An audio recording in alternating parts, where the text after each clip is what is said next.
And well, time to carry on with the second panel for today. We are going to talk about patient journey, or how we put the person in the driver's seat. But before we go ahead, just a second, remember that you can ask your questions on the app or website, so don't hesitate to do it, because during the panel, Frederick Jordax will answering. Yeah, I will try to do something with your questions. So, in order to start the panel, first of all, Frederick Jordax, be welcome on the stage. My pleasure. CEO of Doctomatic and ambassador of BHH. So you will moderate the panel? Yes, I'll try to do it myself. The stage is yours. Okay, thank you so much. Your collaborators are just right here. Okay. So I'll try to start with some words about that. If you know, enlightened absolutism, according to Wikipedia, so you know, also called enlightened despotism, refers to the conduct on policies of European absolute monarchs during the 18th and 19th centuries, and can be summarized as everything for the people, nothing by the people. This sounds to me a lot like how healthcare has been working for years and years. But now the revolution is arriving. The revolution is here. The revolution is coming.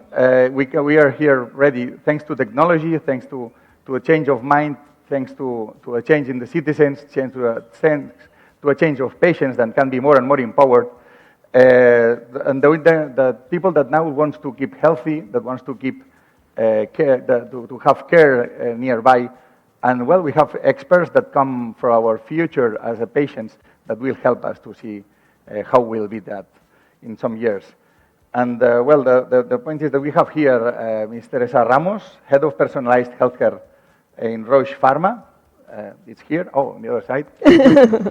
We have also Eva Turk, Senior Researcher from an European project, this European Gravitate Health, and from the University of Oslo. We have also Stefano De Liguoro, Head of Digital and Direct Business in Zurich, Spain, the insurance company. And last but not least, Thibaut Jacquemot, finally I did, co-founder and CEO of Lilo Health. So thank you for coming here to Barcelona in some cases. So some of I think the half come from Barcelona and the area, the other half. Barcelona. Barcelona too, but he's not, no? Where are you based? From Brussels. Brussels, Oslo, well, and the Barcelonians. We play home in some way. Well, first of all, I would like that you shared with the people your drivers to get involved in improving this journey of the patient. So let's start with you, Teresa, for instance. Well, I'm representing today Roche Pharma. I work in Roche Pharma, but as you may know, Roche marries together the diagnostic piece with the treatment piece through a personalized healthcare approach. That's why I'm here. I'm the head of personalized medicine at Roche.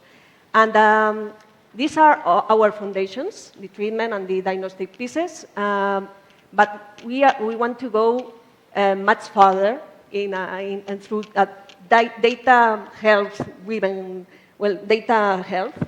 And in this ambition of really boost this transformation, digital transformation in health, we are pushing and boosting some projects along the patient journey, in all the milestones we can face in the patient journey, as early diagnostics through early detection through data imaging, for example, advanced imaging, care planning through clinical decision support tools, for example, or what's more linked to our topic today, the patient's empowerment through remote digital monitoring tools. So we are working in these areas, and that's why we are fully involved, and we want to bring value to this, because we think that it's not. And we have to tackle this huge challenge in a collectively way. We have to embrace this complexity by engaging collaboration with all stakeholders. And That's why I'm here to We will create go deeper Yeah. in that later. And Eva, what about you?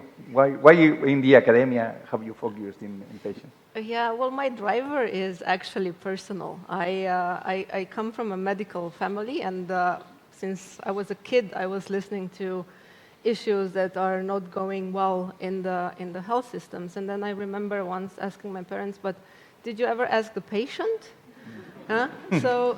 So that was actually my driver that I decided not to study medicine, but I always wanted to work with health systems and do more research with regards to how can we then, what you said, connect the different stakeholders and work towards that. And since then, I've dedicated, in a way, my career to person-centered care, and then now going more into finding the digital solutions with co-creation of those. Okay, and Stefano? Good afternoon, everybody. Thanks for allowing us to be here together with us. So essentially, from a Zurich perspective, we think that, and me personally, as head of digital, we think that now we are completely in a new different area of health, and the digital space allowing the patient to become, let me say, a satisfied patient, because we will have a big opportunity altogether to bring a complete different customer experience in this sense, and solve much more problems, thanks also for the digital-first solutions. Okay, thanks. And Thibaut, what's doing a startup guy like you here? What are you doing here? Well, I would say the first thing is on behalf of our company, that's what we do. So we build patient journeys because we tremendously believe in the impacts it can have on patients. And on a more personal level, or more the reason why we started the company is because my founders and I had in our families health issues that we thought where we thought the experience could be improved, but also we think that there are ways where we could have detected some elements earlier and potentially prevent some outcomes. So this is what drives us. Yeah. So then, with the second question, it would be about you that have specialized your startup on patient journeys. How do you see the impact that can have this analysis of this patient journey and the changes that will come on that? So there's different definitions of patient journeys. I think there would be three that comes to mind. The first one is when you optimize the patient pathway or the treatment pathway on the HCP level, and that adds a lot of value for doctors and indirectly to patients. The second one would be the collection of data that can help you predict outcomes more accurately and then act earlier. And then the third one, which is the one that we focus on, is to improve the engagements for patients, so to make sure that they take ownership of their treatment, which increases adherence and indirectly also the health outcomes. Okay, and Stefano, how do you see then the impact that can have for your company at the end of the day? Well, first of all, we would like to shift a bit from patient to user. So, and because patient, in my opinion, I mean, is just a translation, but it's have a not bad, but not a good, let me say, meaning. Well, no? Sooner or later, all of we will become patients. No? Yes, but the point is that we would like to change the paradigm of the health and also the health insurance more in the predictive side. So helping the customer and the user to, let me say, change their habits, change the way they interact also with the company, not be there to support them in case of an issue, but try to also change the way how they could start have their health life, and having much more, let me say, support from the company before an issue comes, and therefore change completely the paradigm of the insurance concept itself, and be more an advice for the customer during his life or her life, more than supporting in case of an accident or something happen, and we have to react. While if we can change the healthier part of the customer life, for sure, also from an insurance perspective, we will be much more satisfied. It's more prevention, focusing in the pre-patient journey, let's say. Prevention, and then the second part is more on the probably personalization. So now also the health insurance is quite almost the same for everybody, and there is no differentiation based on communities, while we think that thanks also to the digitization, we can really target with specific services with these communities like the health hub, for example, to increase really the personalization for specific niches or community of customers. I will have dozens of mails asking me to talk with you. No, so I didn't say this at the beginning, sorry. Before you leave, you have to do an insurance with us, so stay here, and Mark will take your data.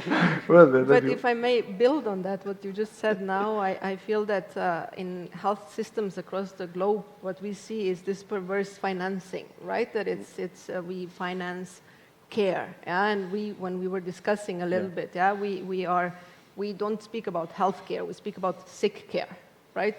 So what you are actually saying now is moving into the actual healthcare part. Absolutely.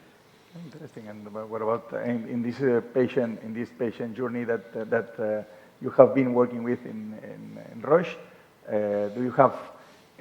Can you explain a little bit more about the patient initiative? Well, it has, well, I would say it's another aspect of the patient journey, what we are tackling and we are working in. And I will focus on the most, I would say, connected part of our work with today's roundtable. We are especially working in remote in monitoring tools for patients that really help them self-manage their disease. So we are speaking of diseased people, not healthy people. And, but these tools are aimed really to educate the patient, to provide the patient the materials, the information they need to track, to be able to track their disease, to track the symptoms, so they can really drive, as the title of today's session says, that drive their disease course, you know. And by enhancing and empowering patients digitally, we also are empowering the whole ecosystem. I mean, we are empowering the clinicians, the care team, because they are also more empowered to make the right decisions in a faster way. They feel reassured when making decisions. Also, the healthcare managers have more information to be more efficient in terms of workflow, because they can avoid unnecessary clinic visits, for example, and be focused on the patients that really need attention, that really need to be seen. And you know, by these remote digital tools, we are really benefiting all the whole community. And, this is interesting because all of you are talking about digital health as the trigger of the change, that now we can do things. So do you think that really the traditional ecosystem, the healthcare ecosystem, is ready to understand this value that this new technology has, according to your experience? So you are involved on that 24/7. So what do you think? Yeah, well, today, Christian, I think in the opening session has mentioned that we are more ahead in the technical part of this patient journey transformation and evolution, rather than in the regulatory reimbursement, you know, all different aspects. So I think we are falling behind in acceptance of data sharing, for example, and data access. We are falling behind also in integrating into the healthcare, into the hospital's information system, because this is needed to share data. But this is the point. So are they waiting for you in the door, asking you, please come to change things? Of course, no. And also the reimbursement and the regulatory aspects that. So even insurance companies maybe, or not? Do you think that you could do things with Zurich, for instance? Why not? I mean, that's what we have to do, to really create new pathways to make it happen. Pathways that nobody has walked before. So, yeah, that's why this is a starting point, this session, for example. Yeah. Well, I guess I hope it will be at the point, no? But I don't know. Yes, and I feel also that, for example, from the European Commission with the Innovative Medicines Initiative, where it's actually building, you know, consortia with private and public partners, and this is where our project, how our project Gravitate Health is funded, is actually showing then how we can then really work together towards this digital transformation. But for me, the digital transformation, it's not only about the solutions per se, right? It's also how do we tell the story, the narrative that we use. And for example, in the Gravitate Health project, which is really speaking about the patients, right? It's about structured product information. So the pharmaceutical industry gets the medicines. You take the patient leaflet, product leaflet, you open it, and there is like so much stuff that most of the patients either do not read it or do not understand it. Health literacy is a huge part how we can then build on this digital transformation as well. And what we are trying to do in the Gravitate Health project is together with the patients co-create how we can bring different types of information so that we can put it in together, that it's then personalized as you said, right? And this part is then with regard to transformative ways, right? The patients actually, we are building trust together, and this is how we can actually make the shift happen by co-creation and collaboration. So the way to change this, to jump these barriers that we have has to be how? With the patients, collaborating with patients, collaborating with economical agents like insurance companies? It is collaborating. Putting startups in the middle? Together, and it is having certain standards, of course. But what the thing that is missing in many healthcare systems among different stakeholders is the trust. So what I feel that what we together need to be much better on is how do we build trust together. And this kind of platforms actually start opening up, that we see that it's not the dark side or the bright side, but it is that we have a common goal. But most of us as patients probably would trust on digital health, digital tech. Even probably we are asking, well, I mean, younger than me, I'm an old guy, but I mean, millennials are asking for this kind of tools, I guess. So how do you think that we could convince the guys, the people that has the money or that has the power to use that? Should we go with the patients to ask for that?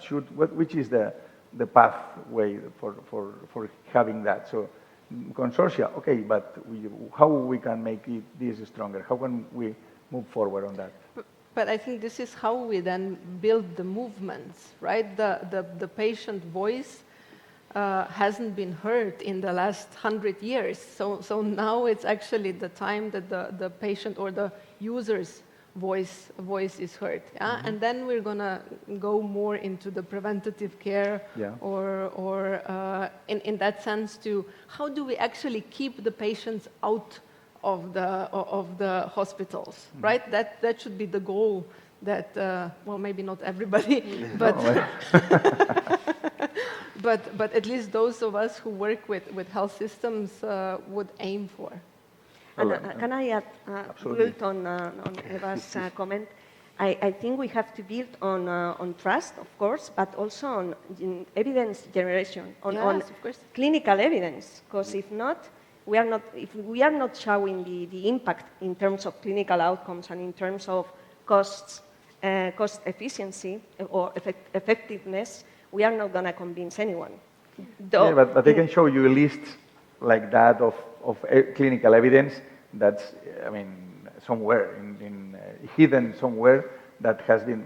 There are lots of evidence, lots of projects, lots of things that have thousands of pilots. I remember other Barcelona Health Hub editions where we talked about the pilots. So many pilots and and we don't have planes. Okay, so we have pilots and nothing happens. And this is the problem. So probably we have now the patients waiting. We are talking about how how ready are the patients? So they are focusing in the self-care, they are buying wearables, they are using them, they are asking for new products. Zurich is looking at this, for instance.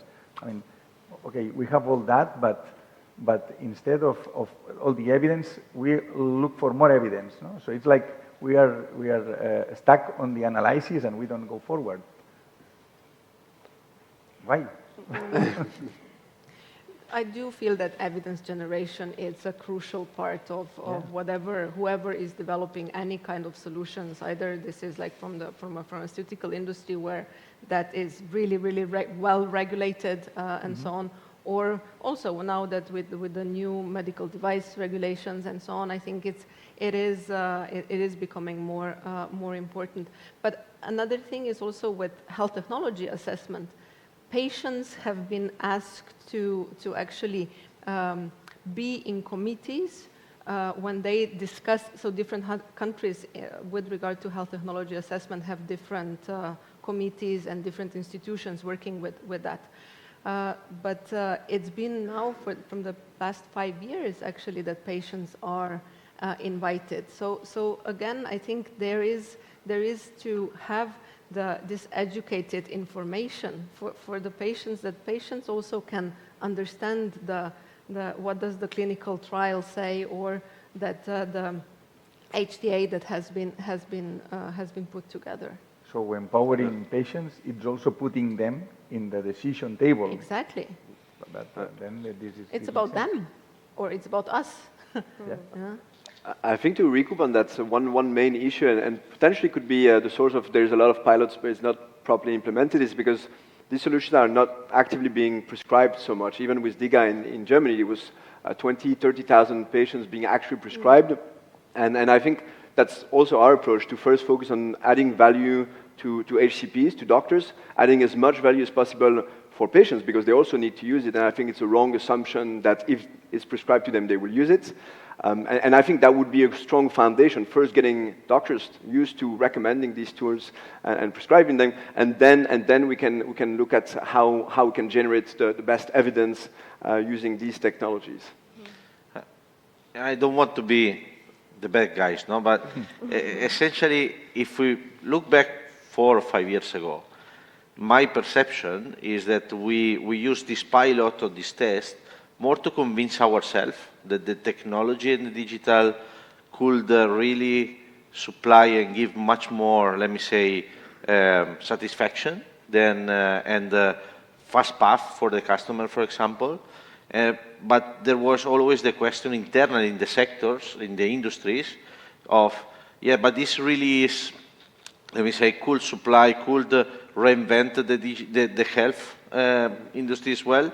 Now we have to shift, and I have seen in the last years that we have shifted to the patients really say, yes, we now trust the technology, but we have to make the customer happy about that, so they have to trust the health, the digital health, the e-health part, because it's very simple to identify the best product, but if you don't achieve that the customer consider like this, you could be stuck. And therefore, I think that in the last years, the effort has been more to how we reach the patient, and how the patient will be really co-creating the way how we go to market with this, because the technology will not anymore be the problem. But one question for you. Do you think that COVID has accelerated this path to the digital approach for the patient or for the citizen at the end of the day? Yeah, absolutely. So the point is that there was, let me say, something that they were obliged to, okay, because nobody could reach an hospital somehow. And therefore, telemedicine, for example, was something that allowed them to reach out the health industry. But essentially, they identify precisely this path, that actually more than 70% of the issue were solved directly by telemedicine. So, and then you start building this trust.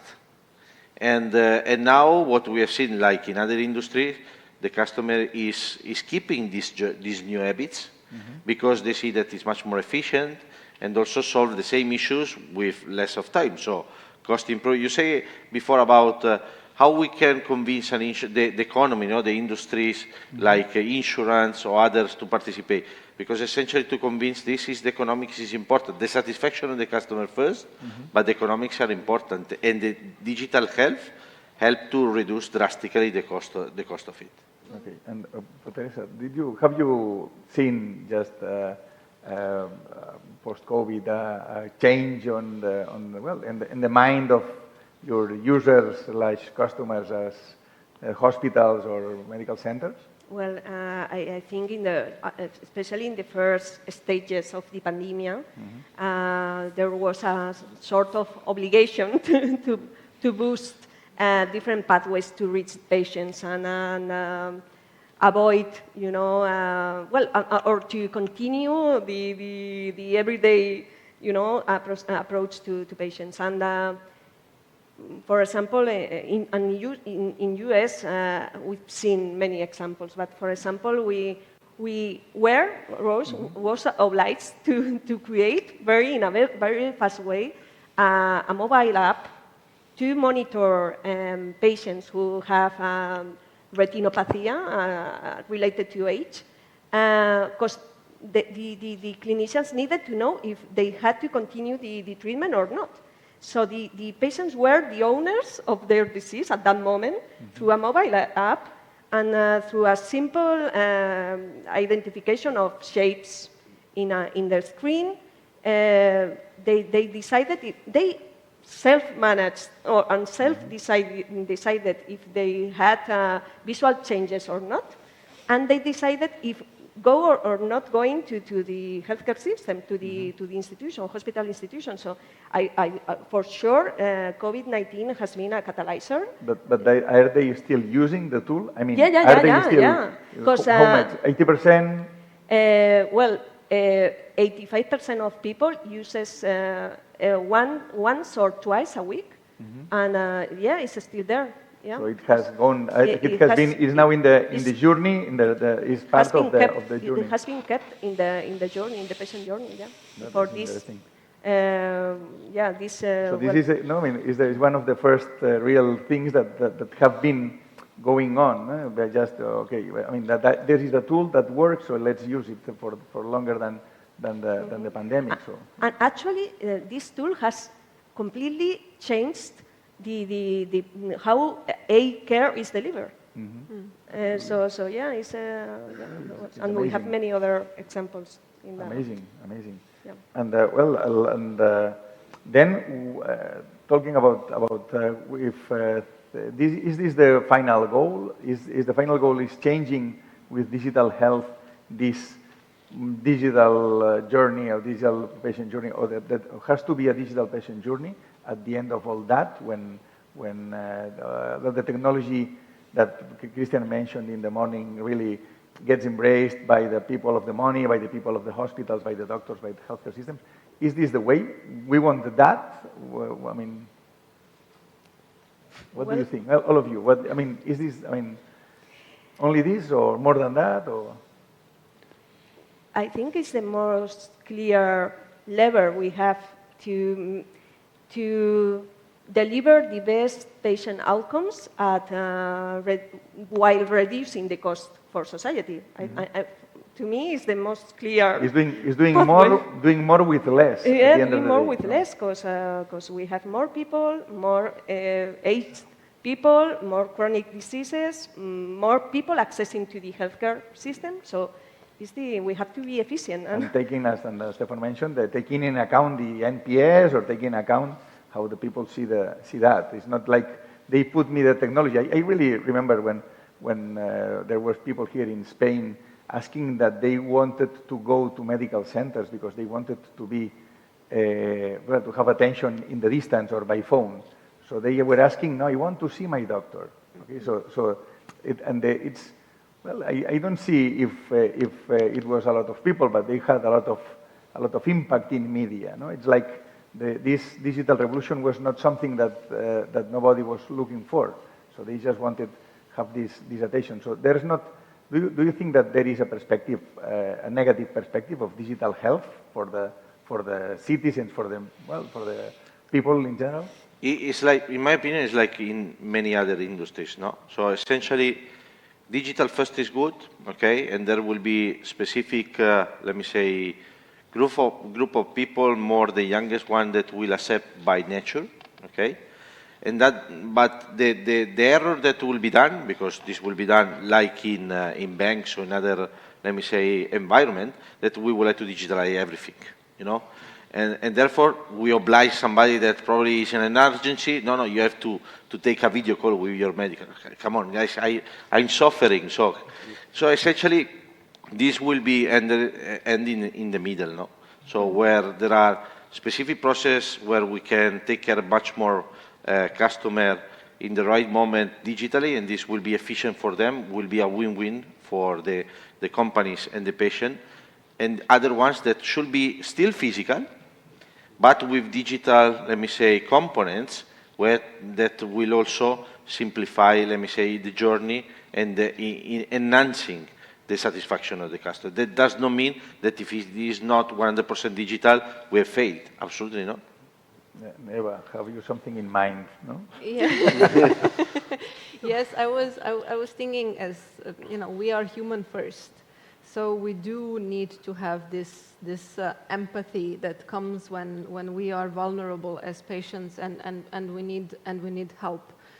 So yes, the digital should accelerate the efficiency and diagnostics and all of these things, but I do feel that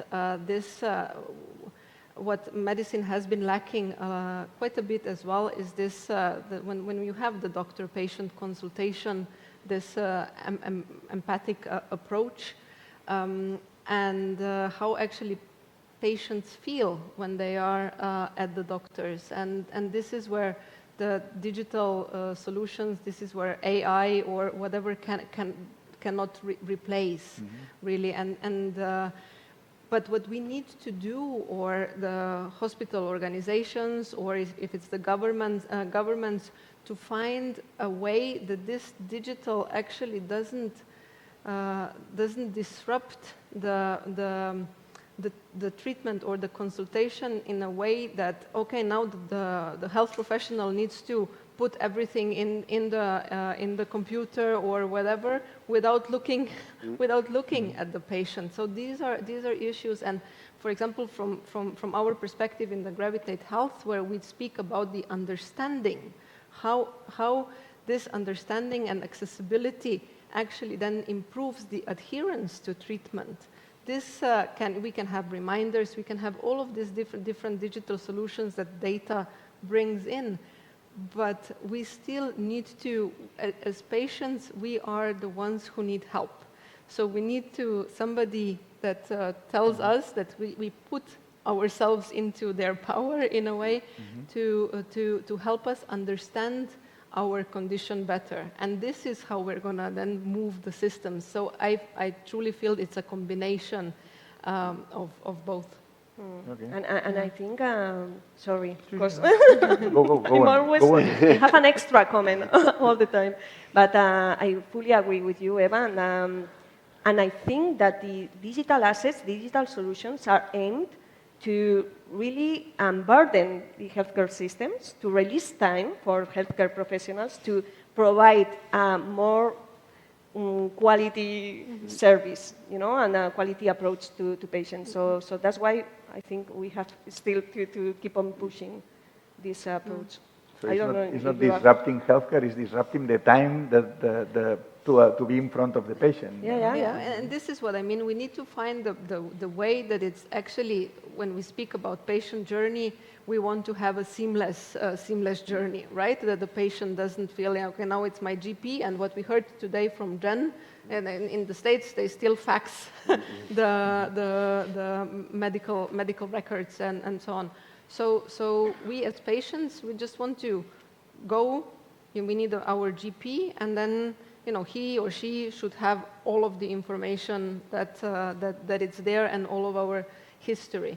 And that also from the health professional perspective, that this, whatever it is, like the solution, the process is not, or that is in place, that me as the health professional, I don't have to deal with extra work. So some research that we did some years ago, it was the biggest barrier, really, with implementing the digital solutions is because it adds more work to actually already overwhelmed healthcare professionals, right?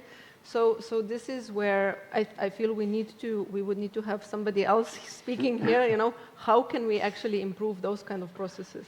The usability is the myth of usability in healthcare. No? I mean, that's another interesting thing. Stefano was saying yes. I mean, I totally agree about how difficult it is to deal with the technology well, not in healthcare in general. I guess that sometimes you have the feeling that you are working for the technology, you know, and not the technology working for you. Given that the strategic guys will say, yeah, we need all the data, and therefore the pure doctor has to fulfill also data that normally it does not need, and this generate much more problems to the customer journey more than benefits, no? And this is normal, like the fact that sometimes we ask the customer much more information when we have them already. And it's just a matter of connecting the dots between different companies, and we speak about ecosystem, but then the company between them does not speak, no? And this is the first thing that we have to do to improve the patient journey more than inventing, let me say, new systems. Interesting. If I also I think on how the technology can help, I think it can also empower the relationship between the patient and the doctor, because the time that they will spend together and technology can actually help make sure that they meet. And when they do meet, then it's much more valuable. There might be data that make the whole connection more meaningful. And actually, we also have an interesting project where we saw that we did the patient interview at the start of the project, and we saw that there was a time where it was very important for the patient to meet with all the specialists, but then there was also 2 weeks where the patient would be feeling very lost. And then that's where the digital health can bring the emotional support. And I think here is a perfect example on how it can work together, always with the patient's worries and needs in mind. Well, it's keeping the relationship, no? Because then the picture now that you're drawing is you go to the doctor or to the healthcare professional, whatever. You just have a very intensive experience for a few minutes, and then you disappear, and you stay 2 or 3 weeks, no news. Some cases, still you go back, and another 10 minutes, wow, over focused in a lot of data, and you go back home. So this is the traditional healthcare. Well, doctors visit, at least in my experience as a doctor. Okay, so you had the feeling of having the patient from time to time. Okay, yeah, he's back again. Let's have a look. Okay, then you have a lot of data, but no more news, no more information for the patient. And this, I can imagine, even if you are if you are healthy, you're a citizen, a customer from Zurich, for instance, looking for, okay, I want to be healthy on something. You can have a lot of data, but nobody takes care of your evolution. Nobody takes care of what happens, like they do with the sick patients. No? And I think that and this is your opinion, that there is a way that all of the people that are here and that are following that event at home, we are in the same page on that. So we know that there is a way. And we don't know which technology, if it's the technology you have, new technologies you get, but around the world there is the same idea. Okay, we have the tools. Let's use it for the best of the citizen or the patient. No? And this is an interesting point. But for me, for my entrepreneur side, is okay, and maybe supporting him a little bit about and how can startups help to that in this way, you know, in this journey, and how can we be in the table where the money is with the governments, with academia, with the big companies? How can we with get academia? inside? There's no money. There's no. Oh, come on, no. Get out of here. So how can we be into these spaces, according to your experience? I think startups could fill the gaps we find along the patient journey, and you are one more actor in this community, you know. So when, for example, we have to go to, we can leverage, for example, also the policy initiatives we are seeing in the European Commission, for example. We see that they are organizing, you know, somehow the European health data space and pushing an artificial intelligence strategy. So we can pick the messages that could help us mobilize this digital transformed patient journey in our countries and work together, the industry, startups, healthcare institutions, you know, to work together to, you know, land on the, you know. Messages accepted. But, you know, we are all together and we have to really work collectively to make it happen. So, to me, you are very an politic. No, but everybody together. No, now. no, but it's true. I fully. An email. Give me an email. And we are actually working with startups. We have a startup accelerator. Over there is the responsible people for this. Get up, responsible of the accelerator. Get up. I want to see you. So we are working with startups as accelerators to really meet the patient need. So. Zurich, Stefano, Zurich, what about? I will be less politically correct. I think that the more with the company than with the startup. Yeah. Because essentially, for me, like in any other areas of where startups are present, they have essentially two things that the incumbent, let me say like this, does not have.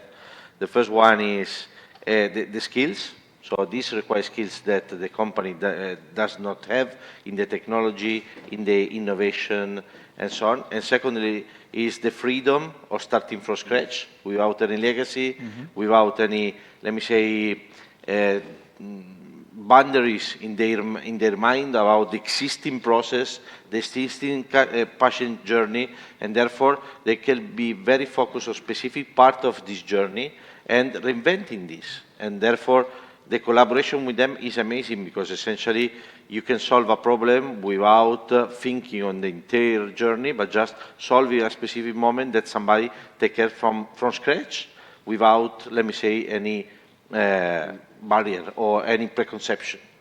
Okay. Make your Christmas letter to these people. Come on, it's the moment. But I feel from our side, for example, from Gravitate Health project is also we have 11 different ecosystems within the project. So once we develop this G-Lens, as we call it, we want to, and I just met today our colleague from the Argentinian ecosystem. So it's also this kind of events that help us to connect better. But this is where the startup scene and the ecosystem help also, you know, working together towards, yes, so how can we then test our solutions that is being developed in a huge European project and to see, okay, does it work in Sri Lanka? Does it work in Argentina? What are then what is the feedback that we are getting back? So for us, it's also that it's not only a project of 39 partners, but it goes then across the globe because of the ecosystems. So this is also where the reach is so important, I feel. So there's other people working on that, and let's see. And well, this is a question that we were discussing before, and how can these ecosystems help to accelerate this personalized healthcare that we are just envisioning now? How do you see that? There is a business model that could help us, no? Us, I mean, as citizens, as patients. Is there a business model, ideal business model for us? Well, I think both in terms of prevention or even at a later stage, for me, the biggest barrier is always the adoption, whether it's a treatment, but also the digital tools. So I think collaboration and using these ecosystems where it's key is to bringing actors together on maximizing the value for all the stakeholders. So, for instance, we're looking at partnership with other startups to improve the value that's given to doctors, other patients, or to help educate doctors. So I think it's difficult if we have a value that's fragmented across many companies. It will be a coalition of companies, and we work with pharmaceutical companies to sponsor our work, and we're starting to see that insurance companies also wants to get more and more involved, and I think we're getting to a path where it looks realistic that we can get there in the next few years. Okay, amazing. Well, we have one question. First question. So the great Alina sending us one question that says, well, it's long. The operational issues for implementation are the real challenge as seen. If we introduce a service with a device or an app and the care support in the hospital, setting the clinicians do not take ownership of the patient management engagement, who is the responsible for patient usage? That is the responsibility thing. So, okay, we put digital. Who will be the responsible for this digital usage? In your opinion, your experience, what do you think? So it's tricky. And this part of this, you said clinical validation. The other thing is who will be responsible of that if something goes wrong. Okay, and this is the question also. Well, I think we have to follow the same path as a diagnostic test, for example. The companies that produce this test have to follow a CE marked. Well, it's the regulatory. Follow the regulatory path framework, and as long as you use this test following the intended use, the last responsible for this diagnostic piece is the provider, the company. So we may shape the right framework, regulatory framework for software as a medical devices, for all these assets to have the same regulatory framework, so that everyone has clarity on what's the responsible for the use of this device. I think we have examples and a background. Well, I'm thinking in some things and in different projects when everybody was blaming the app when the problem was with the Telefonica. Okay, hello Telefonica. Okay, I mean because there was no line, there was no infrastructure. So if there is not infrastructure, who is the one involved? If somebody dies. You guys know, if it's a wellness situation, okay, today we are not so fit, no problem, but if somebody is sick and finally dies, there is so many people involved, so there is a complexity on that is not so easy in our environment. According to the medical experience, everybody pays. So if pays the insurance, pays the doctor, pays the hospital, everybody pays to the one that has had the problem. So then we should add probably in one way or another, do you see Telefonica or, well, the Telecos, maybe not Telefonica, Telecos involved also as responsible for these treatments? I mean, as part of that, should we add them? It's a long stretch. At the end, let me say like this, I oversimplify. The responsible in front of the customer is who is giving the service. That is the most important thing. Because at the end, now we should jump from one company, and we are expert on general liability, so we know that now we have to jump between all the companies that are there. But at the end, it's more how all the company act to solve the issue for this not being anymore. Because at the end, who is providing the services in front of the customer has to solve this issue. Unfortunately, if there is a die, it's a different topic. But at the end, let me say, it's like we had discussed about cooperation, like ecosystem. At the end, is the ecosystem that has to solve the issue between in front of the customer. Okay, and well, what I think, Frederick, is that we are digital health is very nascent. We are in the baby stages, and we have to connect the dots. And what I foresee is that we will see a similar scenario as we can see in the diagnostic environment, really. Because I do have a question with regards to, so now if DIGA and so on, if this is going to be prescribed by health professionals, right? It actually, it's on the same pathway as the pharmaceuticals, right? So then, and with the MDR and so on being here, I wonder if there should be, to draw a parallel to see how it's, okay, probably it's not so much on the adverse events and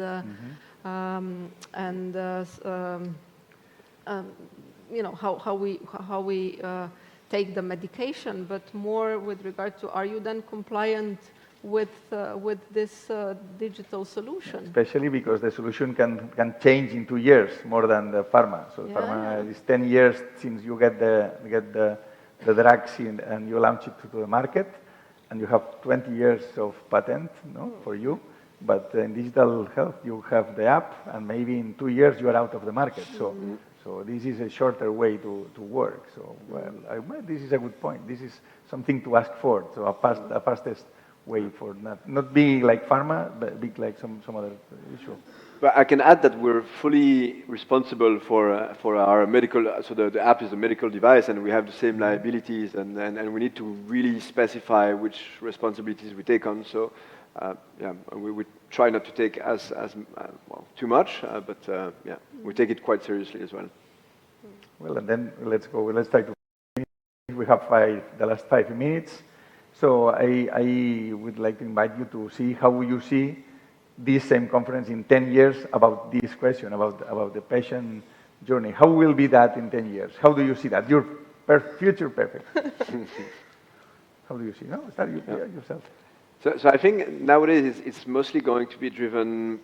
Today it's mostly driven by pharma companies. In my view, I think more and more with DTX, it will be more and more public, but also private insurance. And I think by 2030 it will be mostly driven by insurance and looking at prevention much more effectively than we can today. Okay. Stefano? As I say at the beginning, I end in the same way. In my opinion, in 10 years we will speak much more about users and not patients, because I think that the e-health part will be much more, as you said before, to prevention and to try to have a much more healthier, let me say, society, and less on the, let me say, on take care, no, in case of. So essentially, I don't know which will be the key players on this, because there are all the industry. For me, will be another company that will be like, I don't say a joint venture, but a consolidation of all the different, let me say, key strengths of each one of the industries that are working right now on this. Well, it was Eva's idea, this consortium of companies. So how do you see that? Yes. Well, for me, we will not speak about e-health, digital health. We will just speak about health. That's one point. I feel that it is going to be, patient or the person or citizen in the driver's seat, and I hope that the journey is seamless. That we have much more empowered patients that actually then understand the treatment that it's being given to them, because health literacy and the understanding today, it's still a huge thing. So we can have, I don't know how many digital devices and so on. If a person doesn't know and understand how to use them, it's just going to go down the drain. It's not going to be helpful. So for me, I see like a seamless, patient-driven, citizen-driven journey.